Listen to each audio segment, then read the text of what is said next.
가장 한국적인 화가를 꼽는다면 박수근 화가를 이야기하곤 합니다. 단순한 구도와 흙을 담은 색감. 이런 박수근의 그림과 마찬가지로 투박하고 밋밋하지만 왠지 모르게 따뜻하고 마음이 가는 그림을 그리는 화가가 있습니다. 화려한 기교를 취하기 싫어 붓 대신 나이프를 사용해 그림을 그리고 젤을 갈아 넣은 자신만의 바탕색을 가진 김부견 화백을 오늘 문화향에서 만나봅니다.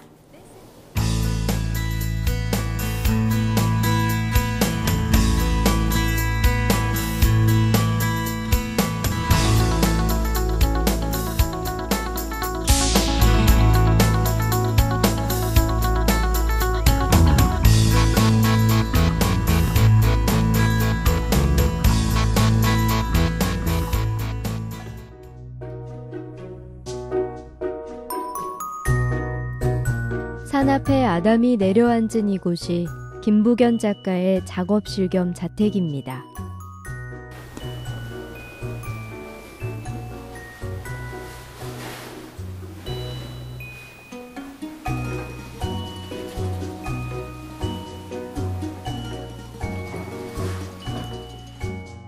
화가길로 접어든 지 어느덧 25년.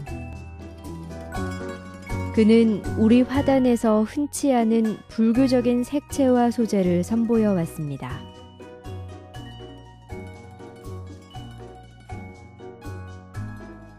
서양화를 전공했음에도 불구하고 그의 그림엔 동양적인 사상과 느낌이 깃들어 있는데요.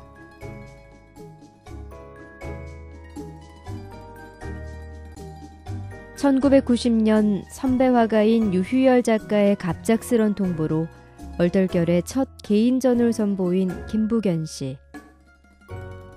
당시 그림을 내려놓고 직장 생활을 하던 그는 첫 개인전을 계기로 전업 화가의 길로 접어듭니다.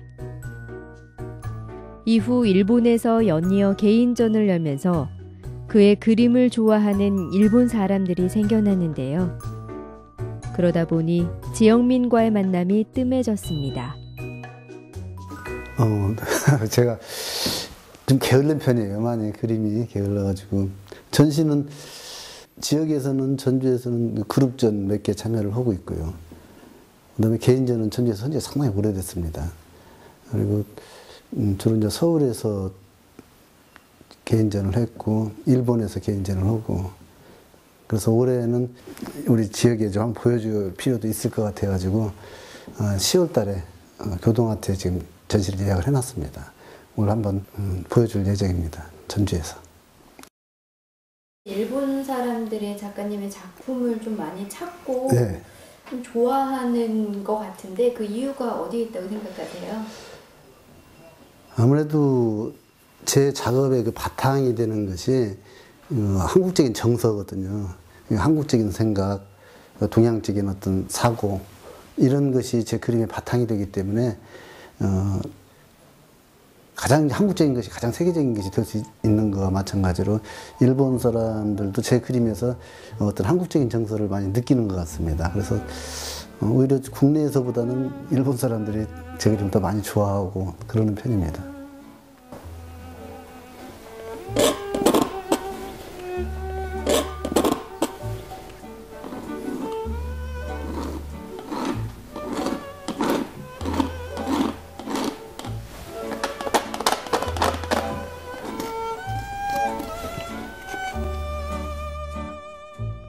김부견 작가가 경계하는 게 있습니다. 그림의 화려한 기교가 담기는 건데요.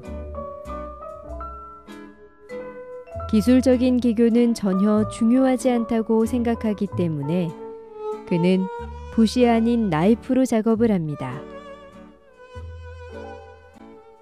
그림의 질감과 색채를 중요시 여기는 그에겐 나이프가 더할 나위 없이 좋은 붓입니다.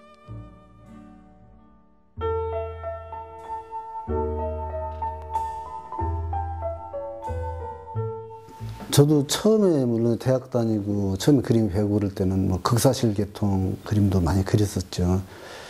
그런데 그림을 그리다 보니까 그 손에서 이 재주가 자꾸만 묻어나와요. 어렸을 때 처음 배웠던 데생이라든지 뭐 사실 묘사하려는 그런 재주. 근데 그림은 사실은 묘사가 아니거든요. 자연에 대한 묘사가 아니기 때문에 어떤 본질적인 것에 대한 추구고 탐구고 그런데 이렇게 붓을 사용하다 보니까 어떤 대상을 정말 묘사를 하려고 하다 보고 그런 재주가 나오기 때문에 그 재주를 없애려고 나이프를 많이 사용을 하고 있습니다. 그리고 약간 좀 거칠고 약간 투박하고 그런 느낌이죠. 아무래도 붓보다는 좀 자유롭지 못한 면이 있기 때문에 네. 나이프 작업이 좀 어려울 것 같거든요. 네. 특별히 좀 어려운 점이 있다면 어떤 점을 꼽을 수 있을까요? 글쎄요, 저는 어려움은 잘 못 느끼겠고요. 오히려 좀 붓보다는 나이프가 좀 손에 있고 편합니다. 그리고 나이프 작업을 하게 되면은 저는 그림 표면에서 나오는 느낌을 상당히 중요시 여기는데 붓을 사용하게 되면 물감이 서로 혼합이 돼가지고 제가 원하는 색깔이 나오질 않습니다. 그리고 나이프를 사용하게 되면은 제 밑에 바탕에 깔렸던 색들이 조그만 간극을 통해 이렇게 우러나오게 되거든요. 마치 백자의 어떤 깊은 막가 같은 그런 느낌이 붓으로서는 재현이 안 됩니다. 나이프만이 가는 거기 때문에 제가 주로 나이프를 많이 사용을 하고 있습니다. 물론 어떤 섬세한 세밀한 부분 같은 경우는 붓을 사용하기도 하죠. 전적으로 나이프만 사용하는 건 아니고요. 네.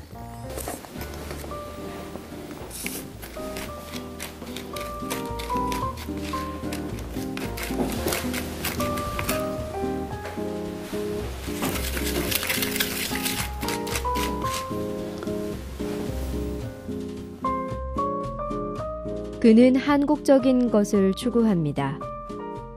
겉으로 드러나는 것에 연연하지 않는데요. 화려함보다는 투박하면서도 소탈하고 그러면서도 깊고 은은한 느낌을 전하려 합니다. 작가는 내 속에 있는 걸 끄집어내는 데 집중하는데요. 상황에 따라 다양한 재료가 쓰입니다. 그림이라는 게 본래 작가가 가지고 있는 어떤 생각들 이런 것들을 끄집어내서 표현하는 거 아니겠습니까? 그래서 내가 갖고 있는 어떤 느낌, 생각 여기에 가장 적합한 재료가 뭔가는 항상 생각을 하거든요.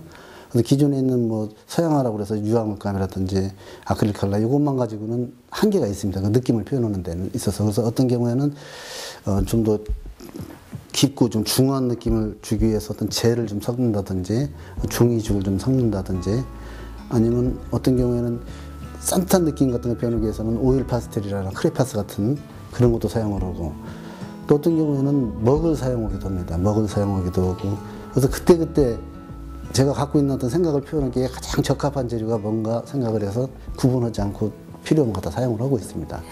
물론 여기서 중요한 것은 어떤 이런 재료를 사용했을 때 과연 이제 얼마나 내구성이 있는가 보존이 얼만큼 오래됐고 변색이 되지 않는가 이건 상당히 중요하게 고려해야 될 상황이죠.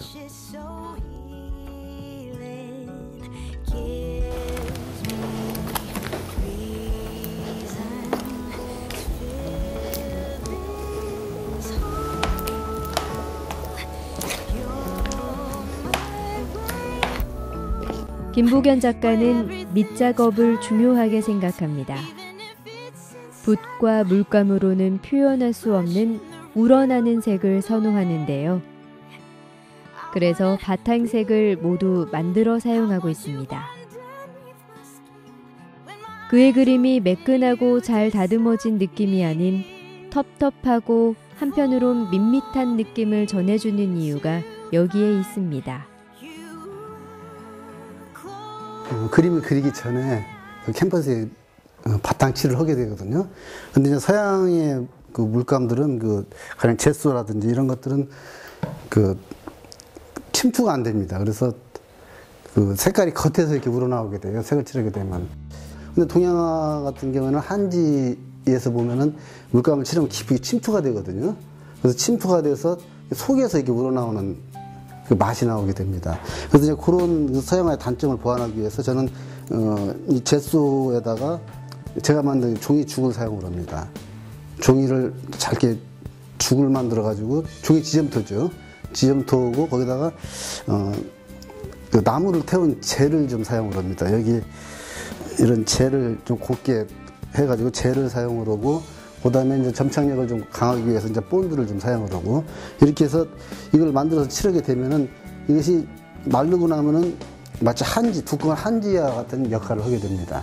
그래서 저는 항상 밑작업을 할 때 이렇게 만들어서 작업을 하고 있습니다. 그렇다면 이제 이게 서양화 재료들인데 이제 약간 동양화적으로 표현하는 데 있어서는 분명 이제 도움이 되는 건가요? 네, 그렇죠. 이게 가령 도자기를 놓고 봤을 때 말이죠. 일본 도자기하고 우리 백자를 비교를 했을 때 보면은 일본 도자기나 중국 도자기는 색이 겉에서 그냥 우러나옵니다. 근데 우리 한국의 도자기는 깊은 데서 이게 나오는 맛이 있거든요. 그래서 이런 물감을 이렇게 한지와 같은 이제 효과를 만들어 사용을 하게 되면은 색이 상당히 중첩돼 가지고 속에서 이렇게 우러나오는 그 맛을 만들어낼 수 있는 효과가 있습니다.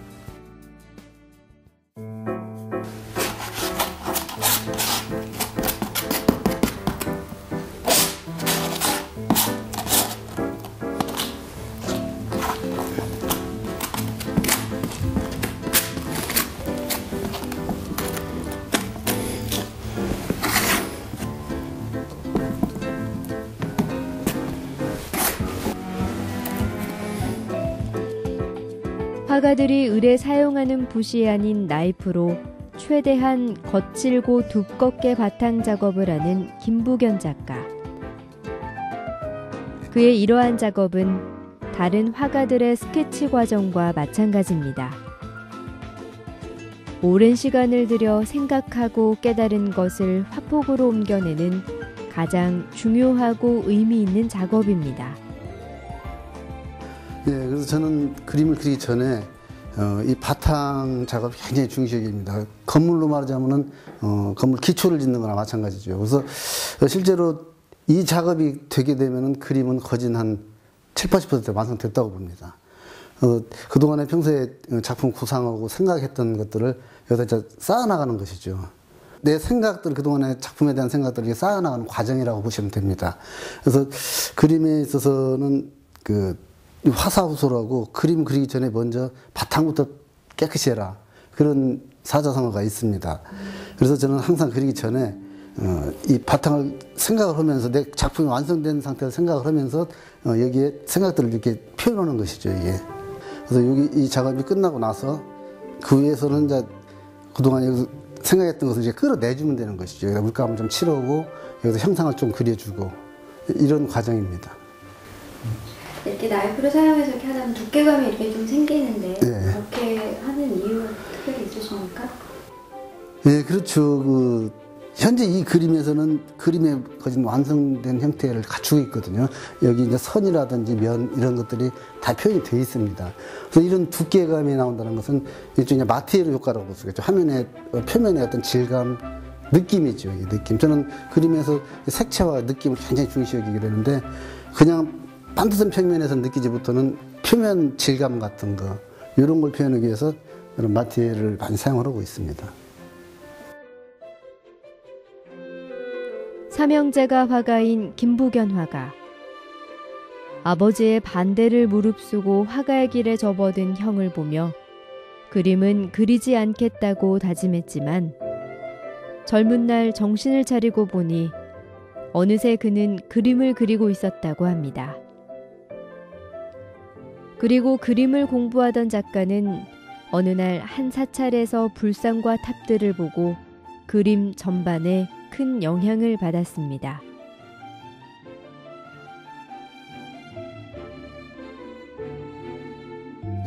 제 그림이 본래 좀 바탕이 정신적인 바탕이 가장 한국적인 거. 그 한국적인 정서는 사실 불교가 이 땅에 전래되고 나서 우리 한국적인 정서의 어떤 그 근간이 된다고 볼 수가 있거든요. 불교적인 생각에 거진 바탕을 두고 작업을 하고 있습니다. 운주사라는 절이 있습니다. 전남 하순에. 그 운주사가 일반 사람들한테 알려지기 전에 우연히 어떤 기사를 통해서 운주사 부처를 보고 그때 거기를 한번 찾아갔었습니다. 지금같이 길도 나 있지 않고 아주 막 비포장길로 힘들게 찾아가서 봤는데 아주 그때 받았던 충격이 이루 말할 수가 없었습니다. 그 운주사 부처님의 형상이라든지 탑의 형상들은 가장 한국적인 미의 전형이라고 볼 수 있을 정도로 한국적인 아름다움이 담아져 있는 그런 모습이 있었습니다. 그래서 한국적인 아름다움이라는 것이 어떻게 보면 말끔히 다듬어지고 깔끔하고 그런 모습이 아니고 어딘가 약간 정제되지 않은 그런 것들, 그러면서도 깊은 정신세계를 갖고 있는 그런 모습들이 가장 한국적인 그런 모습이라고 볼 수가 있는데, 저는 운주사 부처님에서 그런 모습을 보고 그래서 그 후로부터는 제가 그 운주사 부처님을 소재로 해서 작업을 많이 하게 됐습니다. 운주사에 자리한 천불천탑을 보고 큰 충격을 받은 뒤 불교와 노장 사상에 심취한 김부견 작가. 이후 작가는 불교색의 그림만을 그리게 됐습니다. 그러다 근본적이고 원초적인 세계를 표현하고 싶은 생각에 이르렀는데요. 이제는 종교에 얽매이지 않은 새로운 작품을 선보이고 있습니다.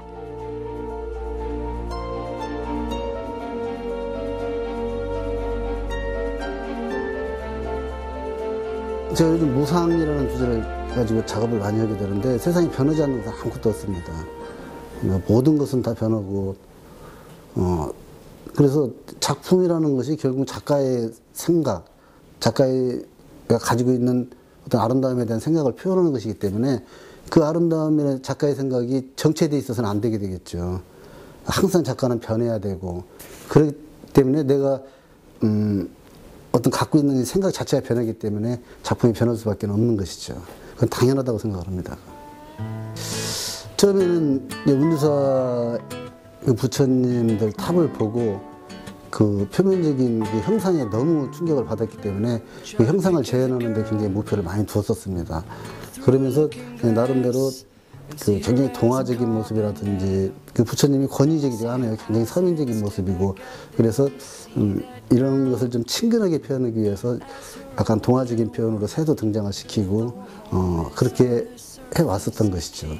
그렇지만 이제 요즘 작업에서는 그런 겉으로 드러나는 그런 모습보다는 그 부처님이 갖고 있는 본질적인 어떤 그런 모습들, 근원적인 어떤 모습들, 이런 것을 생각을 하게 되다 보니까 점차 제 그림에서 부처의 형상이 없어지는 그런 상황으로 되고 있습니다.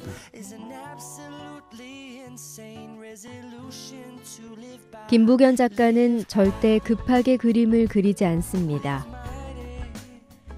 매일같이 그림 작업에 매달리기보다는 나 자신에 대해 생각하고 내가 원하는 게 무엇인지를 고민하는 시간을 많이 갖습니다.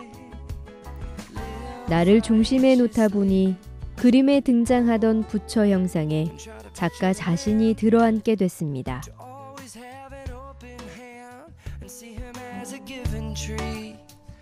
See him as matter, a matter of fact, he's not a beast. Oh no, not the devil either. Always a good deed doer. And it's laughter that we're making after all. The call of 특징적으로 제 그림이 이렇게 많이 나타납니다. 사인에서도 나오고, 뭐 그림의 조형 요소로서 많이 등장을 시키는데, 그것은 부처님이 아니고요, 제 자신입니다. 제 수행하는 모습, 제가 앉아서 생각하고 명상하고 뭐 참선하고 이런 모습들을 표현한 것입니다. 작가에 있어서 그림이라는 것은 작가 자신의 표현이거든요. 내가 무엇을 생각하고 있고 어떤 생각을 가지고 있는가, 그걸 표현하는 것이기 때문에 제가 그림 그리기 전에 항상 고민하는 것이 도대체 뭘 그릴 것인가. 이러다 보면은 결국 돌아가는 것이 나 자신으로 돌아가더라고요. 내가 뭘 생각하고 있고. 그래서 결국은 마지막으로 돌아가는 부분이 저입니다. 저를 표현하게 되는 것이죠. 운명처럼 그림이 이제 나에게로 다가왔다, 그렇게 말씀을 하셨는데, 그때 마주했던 그림과 또 지금을 또 마주하는 그 그림, 다른 점이 있다면 어떤 게 있을까요? 글쎄요. 어떤 사람이 저런 얘기를 했었습니다. 부끄럽지 않은 작가는 없다. 이걸 다시 되돌려서 얘기했다면 작가는 부끄러워야 한다. 그런 얘기로 들리거든요. 그래서 작가는 뭘 부끄러워야 하는가, 이렇게 봤을 때 자기 작품에 대한 완성도거든요. 그래서 항상 내가 봤을 때 내가 최선을 다했는가, 이런 생각을 하게 되거든요. 근데 사람은 항상 변하기 때문에 초창기 제가 그림을 그렸을 때와 지금 나는 분명히 또 다른 사람이거든요. 같은 사람이면서도 다른 사람이고 다른 생각을 하고 있기 때문에 그림은 당연히 그 생각에 따라서 다르지 않습니다. 그래서 저 같은 경우는 그림이 어떤 스타일에 이렇게 얽매이지가 않고 항상 그때그때 생각에 따라서 변화하려고 굉장히 노력을 많이 하고 있습니다. 쉽게 말해서 좀 많이 부끄러워하려고 노력을 하고 있습니다.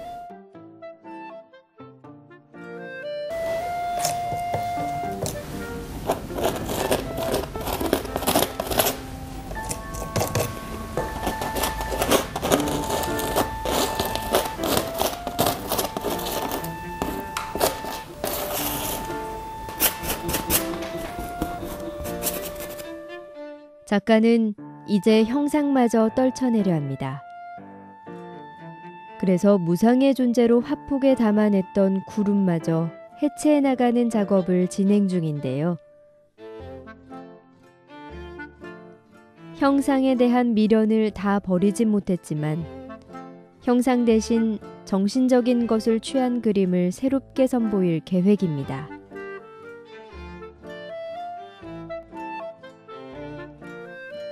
제 최근 작업이 이제 무상이라는 주제를 가지고 작업을 많이 했거든요. 그래서 모든 형태에 있는 것은 허망한 것이다.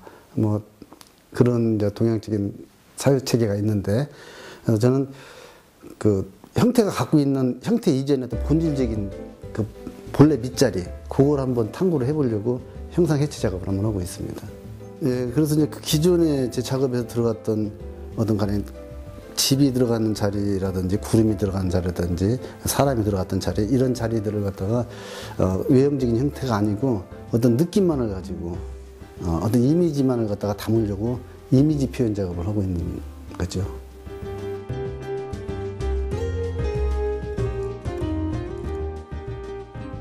기술적 기교 대신에 그림에 나를 담았고 이제는 상에 있는 모든 것은 다 허망한 것이다 라는 마음으로 색다른 작업에 임하고 있는 김부견 작가. 형상에 대한 어쩔 수 없는 화가의 미련을 과감히 접은 그의 그림은 눈에 보이는 걸 쫓아 사는 우리에게 의미하는 바가 큽니다.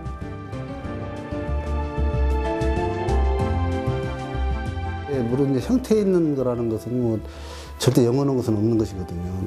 변하지 않는 것은 없고. 그러면 어떤 사물이라든지 어떤 데서 가장 본질적인 것은 무엇인가? 변하지 않는 것. 어떤 진리라고도 말할 수가 있겠고. 이런 것이 뭔가를 생각했을 때 형태가 어떤 그 본래 자리를 드러내주는 데는 상당히 방해가 된다는 생각을 갖게 됐거든요. 그래서 형태 이전의 어떤 세계. 가령 구름이라면 구름이 갖고 있던 본질적인 그런 모습들 이런 것들을 한번 생각을 하고 그걸 표현해 보려고 노력을 하고 있습니다. 그렇다면 또 앞으로 구상하고 있는 그림이 혹시 있나요? 그래서 앞으로 구상하는 것은 이제 화면 내에서 어떤 조화로운 어떤 선과 선, 면과 면 이 조화로운 세계를 한번 구현해 보고 싶습니다. 그래서 어떤 면과 선과의 있어서 대립관계, 서로 지배관계, 서로 조화로운 관계 이런 것들 색채와의 서로 관계 뭐 인간 생활도 마찬가지지 않습니까? 모든 구성원들이 서로 조화롭게 있을 때 가장 바람직한 사회가 이루어지는 것과 마찬가지로 제 화면 내에서도 이런 선이라든지 색채라든지 면이라든지 이런 것들이 서로 방해하지 않고 서로 지배하지 않고 서로 조화를 이룰 수 있는 그런 세계를 한번 여기다가 한번 구현을 해보고 싶습니다.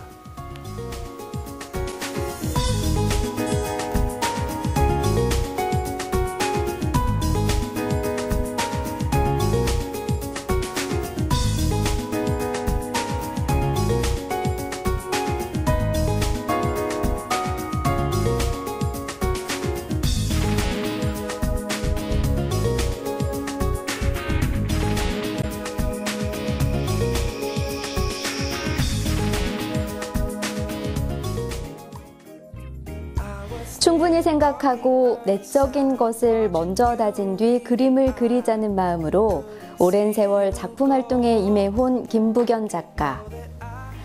그래서인지 그의 작품은 조금도 닮아있지 않고 저마다 다른 느낌을 주고 있는데요.